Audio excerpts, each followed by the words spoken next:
Hello everyone. Sorry, not ideal recording conditions. I apologize.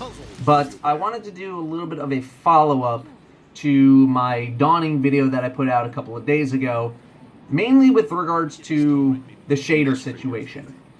I maybe let public comments get to me a little too much. I was kind of angry about the whole microtransaction thing still being such an issue and all that. And I like to think that I give somewhat of a balanced, perspective with regards to my analysis of anything with the game and all that. And something I did not do very well was give maybe the Bungie side of things, or, maybe talk more about why the shader thing turned out the way that it did. So that's what I'm going to do in this video. So, we have our shaders here. We know that the stacks are split, and that's lame, and, why is that? Why are the stacks being split? Well, starting with Curse of Osiris, I believe. Let's double check that. Yeah, that still gives glimmer. So, Curse of Osiris legendary shaders, these give shards when you dismantle. You have one shard when you dismantle. So we know everything from Tess. It's going to give you bright dust. Anything that comes out of an engram that is delivered from Tess gives bright dust, or glimmer, whatever. Most of the time it's bright dust. So, what I imagine the case is, and I am not a software engineer, so I'm sorry if I'm completely botching this, any software engineers who are watching. What I imagine happens with items in Destiny is that everything has some sort of identification value, right? Metro shift, right here. XJ2947773Q. Okay? Any item you get with that identification number, it knows it's a shader, and anytime you get multiple of them, it stacks up together, right? Something like that, I imagine, right? I could be wrong, but whatever. So we have shader Dawning Warmth, and then we have shader Dawning Warmth. They're the same shader. Why don't they stack? That doesn't make sense.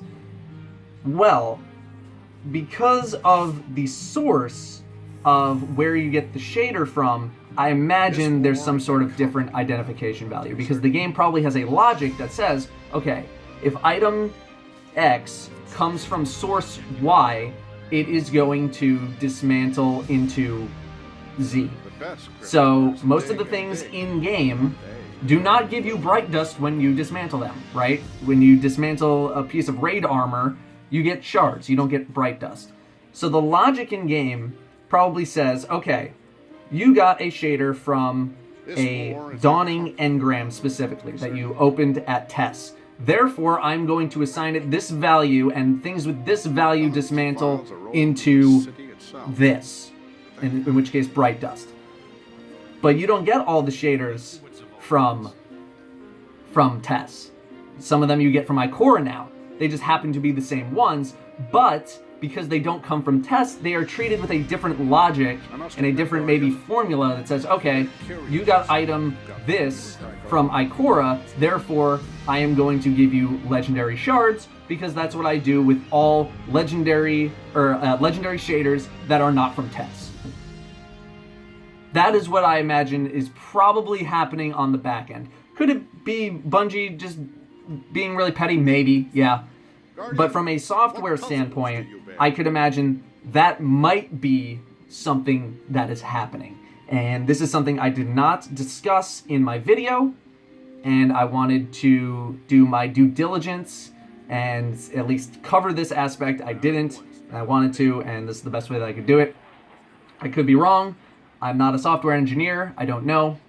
But this is what I imagine might be the case, is that there's some logic going on with the game's software in the code that says do this and this, and it could have been either an oversight as to, why Bungie didn't try to adjust it in any way, or it could have been harder to fix than it would have been worth doing.